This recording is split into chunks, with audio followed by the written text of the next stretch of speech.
बिस्मिल्लाहिर्रहमानिर्रहीम। अस्सलाम वालेकुम। ये सच्ची खबर न्यूज़ के साथ मैं हूँ आयशा कमर।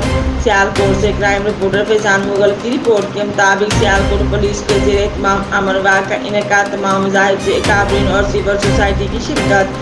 बाकी इनेकाद का मकसद मौजूदा मुल्क की सूरत हाल के पेश नज़र मजहबी रवादारी का फ़रोग़ और अमन व ईमान का क़याम है।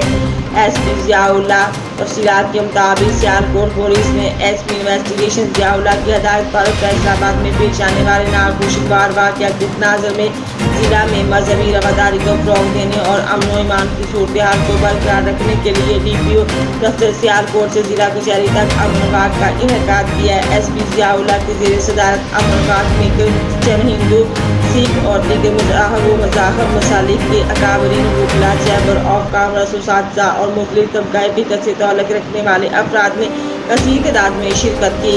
शुरका अमन वाक़ ने फैसलाबाद के इलाके में होने वाले नागुशवार वाक़या की शदीद अल्फाज में मज़म्मत की।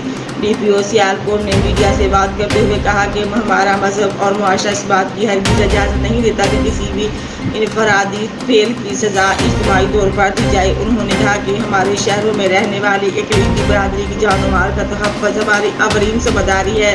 सियालकोट एक अमन ज़िला है और हम सब ने मिलकर अमन की इस फ़ज़ा को बरकरार रखना है। सियालकोट पुलिस पूरी तरह तैयारी के साथ हालात पर कड़ी नज़र रखे हुए है।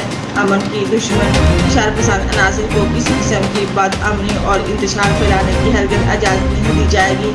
बाकी इंतज़ाम पर पाकिस्तान जिंदाबाद का नारा लगाया गया और मुल्क की तमीर व तरक्की और अमन व खुशहाली के लिए ख़ुसूसी दुआ की गई।